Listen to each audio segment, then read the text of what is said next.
नमस्ते सदावत्सले मातृभूमे। हम लोग बात करने जा रहे हैं वेस्ट बंगाल के चुनाव की। ऐसा लग रहा है कि वेस्ट बंगाल का चुनाव नहीं हो रहा है, वो अंतर्राष्ट्रीय चुनाव हो रहा है। और ये भी लग रहा है केजरीवाल की तरह उनको कि सारे मिले हुए हैं जी, उनको सब फंसा रहे हैं।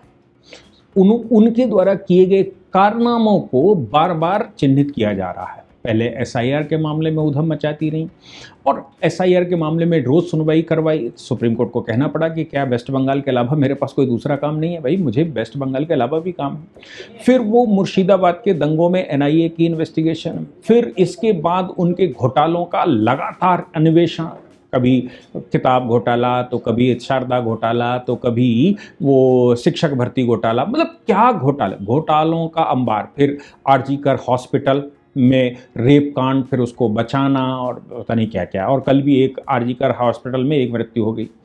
आप सोचिए कि कोलकाता में या वेस्ट बंगाल में जितना ऊधम मच रहा है उतना पूरे देश में मिलकर नहीं मच रहा। ममता बनर्जी की सरकार बनने के बाद भी दंगे होते हैं, बनने से पहले भी दंगे होते हैं। जो लोग मतलब जो बीजेपी को समर्थक होते हैं उनको मुसलमान मारते हैं। महिलाओं का जहांगीर वाला मामला, महिलाओं के शोषण का मामला आता है। बंगाल में वो सब कुछ हो रहा है जो फिल्मी तरीके से दिखाया जाता, भारतीय फिल्मों में दिखाया जाता है कि भाई क्या पॉलिटिशियन या राज्य में कितनी अराजकता है। लेकिन ममता बनर्जी को ये लगता है कि ये सब अराजकता भारतीय जनता पार्टी करवा रही है, ये सब अराजकता वहाँ अपोजिशन करवा रही है। शुभेंदु अधिकारी उनके पीछे पड़े हुए हैं और वो उनको कहीं ना कहीं कवर करते हैं। लेकिन इस बीच में ज्ञानेश कुमार, जो कि चीफ इलेक्शन कमीशन है, ज्ञानेश कुमार के खिलाफ वो महाभियोग ले आई। अब सोचो कि ज्ञानेश कुमार के खिलाफ महाभियोग, अच्छा ज्ञानेश कुमार के खिलाफ महाभियोग लाई होती ठीक है, उससे पहले ओम बिरला के खिलाफ महाभियोग ले आई। अभी तो उनका महाभियोग केवल बाकी है कि वो हाई कोर्ट और सुप्रीम कोर्ट के जजेस के खिलाफ।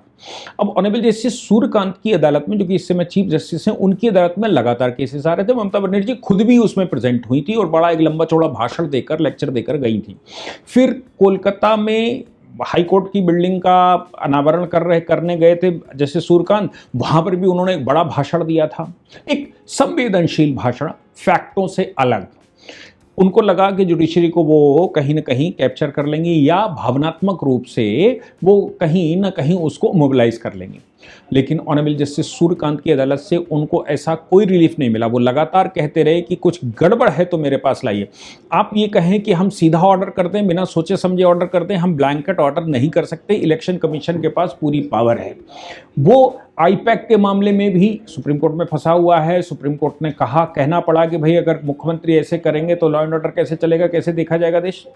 वो बॉर्डर के विषय में भी तमाम तरह के झगड़े करती हैं कि बॉर्डर पर फेंसिंग क्यों कर रहे हो, बॉर्डर पर आपने सीआरपीएफ क्यों लगा रखी है या बीएसएफ क्यों लगा रखी है, और बीएसएफ का इतना बड़ा ज्यूरिडिक्शन क्यों है। ये मतलब पता नहीं कौन कौन से टाइप के, जहां जहां से तस्करी होती है, जहां से भी इन्फिल्ट्रेशन होता है, इन्फिल्ट्रेटेड बच्चों। ऐसा लग रहा है कि ममता बनर्जी एकदम उल्टा हो गई। कभी ममता बनर्जी का संसद में बयान हुआ करता था कि वेस्ट बंगाल में कम्युनिस्ट शासन लगातार बांग्लादेशियों को शरण दे रहा है। आज वो खुद वही पूरा काम कर रही हैं और उनको लगता है कि बांग्लादेशी और रोहिंग्याओं के बगैर उनका काम नहीं चलेगा। जब चुनाव आयोग एसआईआर करता है तो उनको बड़ी तकलीफ होती है। अभी चुनाव आयोग के खिलाफ जब वो महाभियोग लाई थी, उसके बाद चुनाव आयोग ने तड़ातड़ एक्शन लेने शुरू किए। 14, 15, 16, 17, 18 लगातार ऑर्डर हुए। आप सोचिए कि चुनाव आयोग ने पूरा वेस्ट बंगाल हिलाकर रख दिया, जिसकी उम्मीद ममता बनर्जी ने तो बिल्कुल नहीं की थी। चीफ सेक्रेटरी हटा दिया, डीजीपी हटा दिया, कोलकाता का पुलिस कमिश्नर हटा दिया, इसके अलावा होम सेक्रेटरी हटा दिया, और उनको हटा के कहीं और पोस्टेड नहीं किया, घर बैठा दिया। भाई अब आप थोड़े दिन आराम करो, जब तक चुनाव नहीं होता तब तक आराम करो। क्योंकि होम सेक्रेटरी या चीफ सेक्रेटरी या फिर उनके प्रमुख सचिव या डीजीपी, ये मुख्यमंत्री के सबसे खास लोग होते हैं। यही मुख्यमंत्री जहां अकेले सिंगल मुख्यमंत्री होता है, पूरी पार्टी में जान नहीं थी। जैसे बीजेपी है, उसके पास तो बहुत सारे नेता हैं, कांग्रेस के पास भी हैं, लेकिन कांग्रेस में भी वन मैन शो चलता है। ममता बनर्जी जैसी पार्टी, समाजवादी पार्टी, एनसीपी, इनमें तो वन मैन ही है। वो तो केवल कोरम पूरा करने के लिए बाकियों को लाते हैं, ताकि कोरम पूरा हो जाए और जो कॉन्स्टिट्यूशनल रिक्वायरमेंट है वो पूरी हो जाए। अदरवाइज सब कुछ वो खुद ही करते हैं। ममता बनर्जी जब सिंगल मैन हैं, सिंगल शासिका हैं, ऐसी सिचुएशन में वो लोग काम करते हैं मुख्य सचिव, प्रमुख सचिव, गृह सचिव और डीजीपी के माध्यम से, क्योंकि वही सीधा ऑर्डर इंप्लीमेंट होता है और कोई सवाल खड़े करने वाला नहीं। तो कोई मंत्रिपरिषद होती है, लेकिन वो मंत्रिपरिषद का इररिलेवेंट होती है। ममता बनर्जी ने अब आवाज उठाना शुरू कर दिया है। पहले उन्होंने धरने प्रदर्शन की बात कही, धरना प्रदर्शन उन्होंने दिया भी, बड़ा ऊंचा जुलूस निकालने की कोशिश करी और ये कहा कि चुनाव आयोग ज्यादती कर रहा है। वेस्ट बंगाल के अंदर चुनाव आयोग पूरी मशीनरी को खड़बड़ किए हुए, डीएमएसपी बदल दिए, इधर से उधर कर दिया, उधर का इधर कर दिया, और पूरे स्टेट में जो जो ममता बनर्जी के सबसे खास लोग होते थे, जो उनके दरबार में हुजूर आले या सलाम ठोकते थे, उन सबको लगभग निष्क्रिय कर दिया। और निष्क्रिय करने के बाद वो स्टेट जो है, अब ममता बनर्जी के कहने पर चुनाव नहीं होगा। एक चीज और ध्यान रखिए, ममता बनर्जी, कल्याण बनर्जी गए हैं honourable high court. Kalyan Banerjee high court इसलिए गए हैं कि उनका कहना है कि पूरे स्टेट की मशीनरी ज्यादती की जा रही है। ये गणेश कुमार जो है वो बदला ले रहे हैं। चुनाव आयोग भारतीय जनता पार्टी के कहने पर काम कर रहा है, केंद्र सरकार के कहने पर काम कर रहा है, ऐसा वो कहते हैं। और वो कह रहे हैं कि पूरे स्टेट में इतना बड़ा बदलाव कभी किसी स्टेट में नहीं हुआ। आरोप भी, मेरा मानना तो यह है कि आरोप भी किसी स्टेट में इतना बड़ा नहीं लगा कि भाई पूरी मशीनरी को कोई सरकार हैक कर लेती हो, गुंडे भेजकर हैक करती हो, मशीनरी को हैक करती हो, लोगों को वोट ना डालने देती हो, उनके केवल वो गेट पर जाकर अंगूठा लगवाना और उनका आईडी चेक करना और वोट फिर कोई और डाल देता है, वो बेचारे बाहर चले जाते हैं, कहते वोट पड़ गया। अब सोचो कि ऐसे राज्य में, जो अब भारत में अराजकता का एक आध राज्य ही बचा है जिसमें अराजकता फुलटास है, उन राज्यों में एक वो भी है।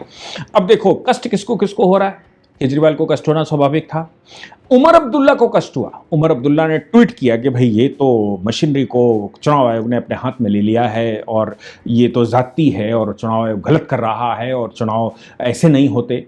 उन्होंने बड़ा लंबा चौड़ा किया। अपोजिशन पूरी को समस्या है कि भाई चुनाव आयोग ऐसा क्यों कर रहा है। हालांकि ऑनरेबल सुप्रीम कोर्ट, आपको याद होगा जेएम लिंगदो वाला मामला, ऑनरेबल सुप्रीम कोर्ट ने उस समय भी कहा था कि चुनाव आयोग फुल डिस्क्रिशन होता है, चुनाव आयोग के हाथ में मशीनरी होती है। आचार संहिता लगने के बाद कोई सरकार नहीं होती, आचार संहिता लगने के बाद चुनाव आयोग ही सरकार होती है। केवल एक प्रोटम मुख्यमंत्री बैठता है, यानी कि कार्यकारी मुख्यमंत्री और मंत्रिपरिषद होता है, लेकिन वो भी चुनाव आयोग के बगैर कोई निर्णय नहीं ले सकता। चुनाव आयोग लेकिन निर्णय लेने में सक्षम होता है। वो अपनी एडमिनिस्ट्रेटिव मशीनरी को इधर से उधर ट्रांसफर पोस्टिंग करता है, कैसे इस्तेमाल करना है पूरी मशीनरी को, ये चुनाव आयोग तय करता है। और सरकार जो उस समय बैठी होती है, जिसको इंतरिम सरकार कहा जाता है, या जिस सरकार को ऐसे कहा जाता है कि वो अभी केवल प्रतीकात्मक सरकार है, उसकी जिम्मेदारी बनती है कि जो चुनाव आयोग कहे उसको मानना है। अगर कोई निर्णय सरकार ले भी लेती है तो निर्णय को रिवर्स भी कर दिया जाता है। और वो मुख्य मंत्रिपरिषद नहीं होती। मंत्रिपरिषद यहां पर मुख्यमंत्री को एड एंड एडवाइस के लिए नहीं होती है, मंत्रिपरिषद यहां पर चुनाव आयोग को एड एंड एडवाइस के लिए होती है। अब उनको लगा कि उनके जो मुख्य सचिव हैं, जो आपको याद होगा द्रौपदी मुर्मू जी तक का उन्होंने अनादर कर दिया था, डीजीपी ने भी और मुख्य सचिव ने भी, दोनों पहुंचे नहीं थे। आप सोचो कि इतने बड़े लोग ममता बनर्जी के कहने पर राष्ट्रपति के स्वागत में भी नहीं पहुंचे, तो ऐसी परिस्थिति में इन लोगों को हटाना चुनाव आयोग का स्वाभाविक कृत्य है कि भाई ये तो इतने बड़े वाले भक्त हैं कि ये एडमिनिस्ट्रेटिव मशीनरी नहीं समझ रही है, राष्ट्रपति को वैल्यू नहीं दे रहे। फिर राष्ट्रपति के जाने पर भी उन गंदी गलियों से लेकर गए, फिर उनका स्थान, मतलब जितना डिस्टर्बेंस कर सकते हैं, और ऊपर से कह दिया राष्ट्रपति पॉलिटिक्स करने आई है। एडमिनिस्ट्रेटिव मशीनरी को गृह मंत्रालय को नोटिस जारी करना पड़ा कि बताओ आपने क्या क्या एक्शन लिए। वो डीएमएसपी कलेक्टर जो जिस जिलों से वो पास हुई वहां क्या एक्शन लिए गए, अभी तक कोई जवाब नहीं आया। जहां पर ऐसी सरकार हो वहां चुनाव आयोग क्या करेगा। एक बात ध्यान रखिएगा कि चुनाव आयोग के पास पूरी शक्ति होती है। टीएन शेषन के मामले में ऑनरेबल सुप्रीम कोर्ट कह चुका है, जेएम लिंगदो के मामले में सुप्रीम कोर्ट डिसीजन दे चुका है कॉन्स्टिट्यूशनल प्रोविजन के, वो इस बात के कि चुनाव आयोग का निर्णय भारी होगा या फिर 6 महीने के अंदर विधानसभा दोबारा लगनी भारी होगी। तब वाजपेयी जी प्रधानमंत्री हुआ करते थे और मोदी जी मुख्यमंत्री हुआ करते थे। आपको याद होगा गोधरा के बाद का ये प्रकरण हुआ था, गोधरा के बाद वहां अहमदाबाद हो गया था, और जेएम लिंगदो क्या नाम था, जॉन माइकल, जेम्स माइकल या जॉन माइकल लिंगदो, और उस समय केंद्र में सरकार कांग्रेस की हुआ करती थी, यानी कि सोनिया जी बैठी हुई, वो सॉरी जेम लिंगदो ऐसा कहते हैं कि वो उनके प्रभाव में काम कर रहे थे और सरकार केंद्र में अटल जी की बैठी हुई थी। पूरी कोशिश अटल जी ने कर ली, पूरी कोशिश राज्य सरकार ने कर ली कि हम चुनाव करवा लें, लेकिन उस समय सुप्रीम कोर्ट ने ये निर्णय दिया कि आप रिस्पॉन्सिबल नहीं है, चुनाव आयोग चुनाव के लिए रिस्पॉन्सिबल है। भारत की न्यू ही फ्री फेयर चुनाव है, अगर फ्री फेयर चुनाव नहीं होगा तो फिर भारत की डेमोक्रेसी की नींव ही गड़बड़ है।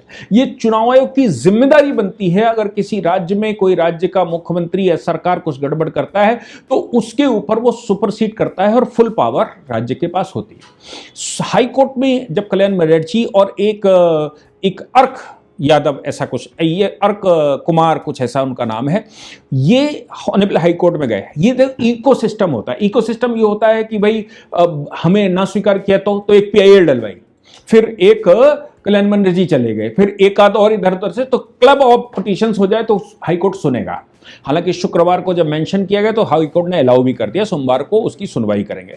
आरोप क्या लगाए गए हैं? आरोप ये लगाए गए हैं कि साहब पूरे स्टेट में एक वैक्यूम बन गया है। वैक्यूम से मतलब है सारे ट्रांसफर पोस्टिंग कर दिए गए हैं, इसलिए ये जो काम है राज्य के, वो काम छूट गए हैं, वो काम हो नहीं पा रहे हैं। राज्य के लोगों को बड़ी समस्या हो रही है चुनाव आयोग की वजह से, क्योंकि पूरी मशीनरी बदल गई, नए नए लोग यहाँ आ गए, उनको काम समझने में टाइम लगेगा और ये करेगा वो करेगा, और उसमें ऐसा है। फिर उन्होंने कहा कि साहब इलीगल तरीके से मुख्य सचिव को घर बिठा दिया गया है, डीजीपी को घर बिठा दिया। जब इन लोगों को घर बिठा दिया तो लॉ एंड ऑर्डर की समस्या आ सकती है राज्य में, इसलिए चुनाव आयोग गलत कर रहा है। चुनाव आयोग के ऑर्डर को निरस्त कर दिया जाए और चुनाव आयोग जो एक्सेसिव एक्शन ले रहे हैं वो खत्म कर दिए जाए और चुनाव आयोग को डायरेक्शन जारी किया जाए। ये इकोसिस्टम ऑनरेबल हाई कोर्ट में है, हाई कोर्ट ने उसको स्वीकार भी कर लिया और हाई कोर्ट सोमवार को सुनवाई भी करने वाला है। लेकिन हाई कोर्ट में 2 जजेस की बेंच ने ये कह तो दिया है, लेकिन सच तो ये है कि बंगाल में जो समस्याएं चल रही हैं उन समस्याओं के लिए ये हार्ड कदम लेना आवश्यक है। अगर ये कदम नहीं लिए जाएंगे तो बंगाल में चुनाव कभी फेयर नहीं हो सकता। बंगाल के वीडियो अक्सर आते रहते हैं, दंगों के वीडियो आते रहते हैं। ममता, आप सोचो कि ईडी अगर इन्वेस्टिगेशन करने जाती है तो उससे फाइलें छीन लाती है, लैपटॉप कंप्यूटर छीन लाती हैं। आप सोचो सीबीआई जाती है तो सीबीआई के लोगों के खिलाफ एफआईआर दर्ज करवा देती है, उनकी गिरफ्तारी करवा देती है। अगर प्रधानमंत्री वहां जाते हैं तो प्रोटोकॉल फॉलो नहीं करती, राष्ट्रपति वहां जाते हैं तो प्रोटोकॉल फॉलो नहीं करती, ऊपर से कहती हैं कि आप साल में एक बार आओ तो हम आपका स्वागत करेंगे, आप रोज रोज आ जाती हो।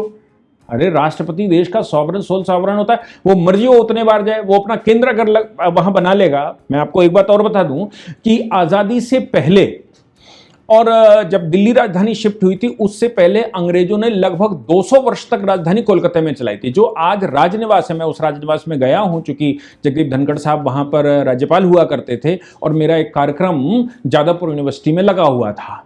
तो हम राज्यपाल के यहाँ गए तो हमने देखा, मतलब राज्यपालों का जो बंगले हैं उनसे बहुत विशाल। तो मैंने पूछा कौतूहलता, भाई ये कितना बड़ा? तब उन्होंने बताया कि भाई ये तो यहाँ वायसराय रहा करता था, ये बंगला उस समय का मुख्य केंद्र हुआ करता था। आप सोचिए कि अगर राष्ट्रपति अपना केंद्र वहां बना लेंगे तो क्या समस्या है, क्योंकि अंग्रेजों के समय पर भी वहां भी बैठते थे रेजिडेंट कमिश्नर और बाकी लोग, और यहां भी बैठते थे, दिल्ली में आना शुरू कर दिया था।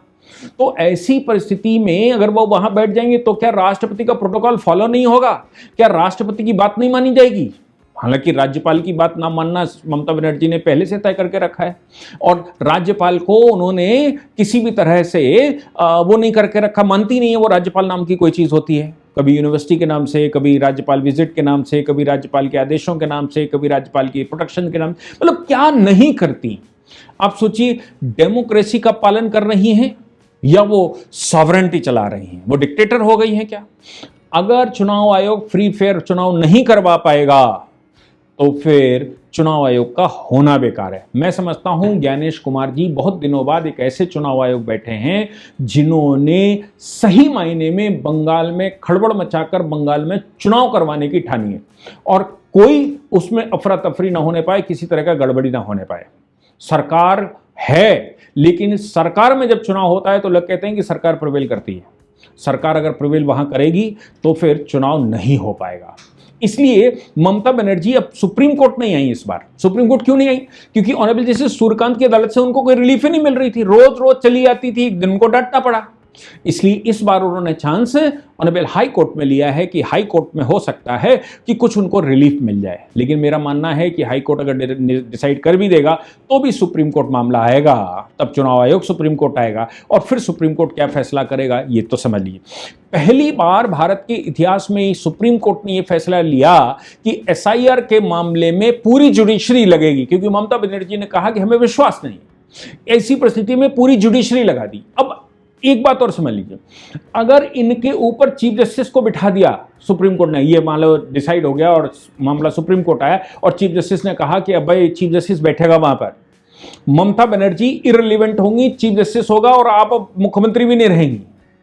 आप वाहन नहीं इस्तेमाल कर सकते क्योंकि ये सब कुछ है, हेलीकॉप्टर वाहन ये वो सरकारी नहीं इस्तेमाल कर सकते, चुनाव में अपना करिए। तो फिर अगर वहां जुडिशरी को फिर बिठा दिया गया हर डिस्ट्रिक्ट में कि जो डिस्ट्रिक्ट मजिस्ट्रेट बैठा हो उसके साथ डिस्ट्रिक्ट जज भी बैठेगा, क्योंकि ऑलरेडी ममता बनर्जी ये कह चुकी हैं कि मुझे चुनाव आयोग से पर विश्वास नहीं है और मैं यहाँ एसआईआर में ये गड़बड़ कर रहे हैं। बाद में सब हुआ वही जो चुनाव आयोग करना चाहता था। बाद में शांति इसलिए रखनी पड़ी कि जुडिशरी बैठ गई और जुडिशरी इतिहास में पहली बार चीफ जस्टिस ने बिठाई। मैं समझता हूं चुनाव के चक्कर में ऐसा ना हो कि जुडिशरी चुनाव पर भी बैठ जाए और फिर ममता बनर्जी के जो गुर्गे हैं या जो उनके अधिकारी हैं कुछ भी करें तो जुडिशरी को सीधा एक्शन लेने का राइट होता है। मैं समझता हूं कि ममता बनर्जी ये कल्याण बनर्जी जो पिटीशन लेकर आए हैं इसमें वो खुद फंसते दिखाई दे रहे हैं। तसल्ली से ज्ञानेश कुमार के निर्णय को स्वीकार कर लेना चाहिए था, अदरवाइज सब कुछ इररिलेवेंट हो जाएगा, भविष्य में कुछ करने की स्थिति में नहीं होंगे। मजा लेकिन बहुत आ रहा है कि फेयर चुनाव बनाम दंगे का चुनाव, क्योंकि दंगे का इतिहास है बंगाल का, क्या होगा ये तो भविष्य बताएगा। लेकिन अभी ऐसा लग रहा है ज्ञानेश कुमार किसी भी स्टेप पर पीछे हटने वाले नहीं हैं और चुनाव आयोग इस समय फुल एक्शन में बंगाल में दिख रहा है। अब चूंकि सरकार जा रही है तो मरता क्या न करता, डूबने वाला हाथ पैर तो फैलाता ही है। इसलिए ममता बनर्जी लगातार हाथ पैर अपने फैला रही हैं, अपने लोगों से फैलवा रही हैं। क्या कर सकती हैं वो पूरी कोशिश कर रही हैं। डूबने वाला क्या ना करता, मरता क्या ना करता, वो सब कर रही हैं। लेकिन जिसकी सरकार अब जानी है वो तो जाकर रहेगी। लोगों में विश्वास होना चाहिए। ये जो सारा परिवर्तन है वो मुझे लगता है चुनाव आयोग ने इसलिए किया है कि विश्वास हो जाए लोगों को कि वाकई में चुनाव आयोग फेयर चुनाव करवाएगा और लोग स्वतंत्रता से और लोगों के मन में से भय खत्म हो जाए, क्योंकि पूरी मशीनरी चुनाव आयोग के हाथ में होगी और पैरामिलिट्री फोर्सेस लगाई गई हैं, बड़ी संख्या में लगाई गई हैं ताकि दंगे ना होने पाए। तो मुझे लगता है कि इन सब में जो परिणाम निकलेगा वो कुछ सुखद ही होगा। जय हिंद, जय भारत, वंदे मातरम।